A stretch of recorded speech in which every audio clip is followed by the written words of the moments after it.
The stories that we get and there are human rights reports and it's just sort of taken as a given fact that Putin is responsible for killing journalists. So if that's ludicrous, if you could explain why you think that is. Well, I got this big problem which seems to afflict very few people in public life anymore. I live by facts. I'm like my doctor who told me not long ago I had to have minor surgery for a problem I didn't even know I had, and I said, I'm not going to do it. Show me the facts, and he did. I had the minor surgery. Journalists no longer seem to care about facts. They repeat tabloid rumors. Putin kills everybody. All I can tell you is this. I have never seen any evidence whatsoever, and I knew some of the people who were killed. Anna Politkovskaya, the famous journalist for Novaya Gazeta, was the first, I think, who Putin was accused of killing. I knew her well. She was right here in this apartment. Look, we're behind me, right here. She was here with my wife, Katrina vanden Heuvel. I wouldn't say we were close friends, but we were associates in Moscow, and we were social friends. And I mourn her assassination today. But I will tell you this, that neither her editors at that newspaper nor her family, her surviving sons, think Putin had anything to do with the killing. No evidence has ever been presented, only media kangaroo courts, that Putin was involved in these high-profile assassinations. Two of the most famous being this guy Litvinenko by polonium in London about the time Anya was killed, and more recently, Boris Nemtsov, whom it's always said was walking within view of the Kremlin when he was shot. Well, you could see the Kremlin from miles away. I don't know what within the view, unless they think Putin was, watching it through binoculars. There is no evidence that Putin ever ordered the killing of anybody outside his capacity as commander-in-chief. No evidence. Now, did he?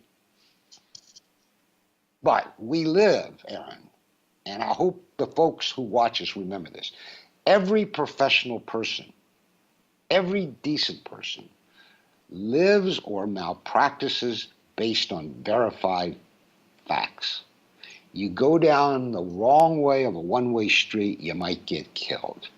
You take some medication that's not prescribed for you, you might die. You pursue foreign policies based on fiction, you're likely to get in war.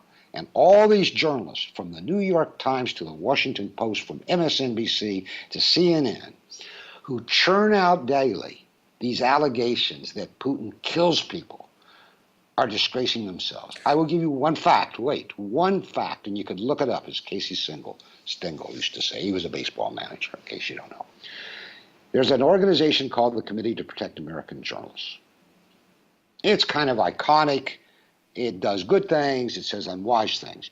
Go on its website and look at the number of Russian journalists killed since 1991, since the end of the Soviet Union, under two leaders, Boris Yeltsin, whom we dearly loved and still mourn, and Putin, whom we hate.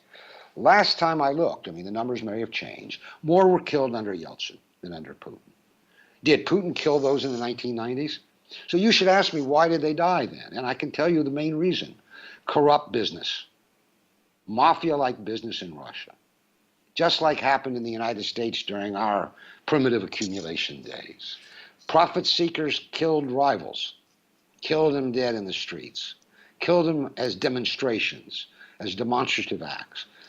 The only thing you could say about Putin is that he might have created an atmosphere that abets this sort of thing, to which I would say maybe, but originally it was created with the oligarchical class under Boris Yeltsin, who remains for us the most beloved Russian leader in history.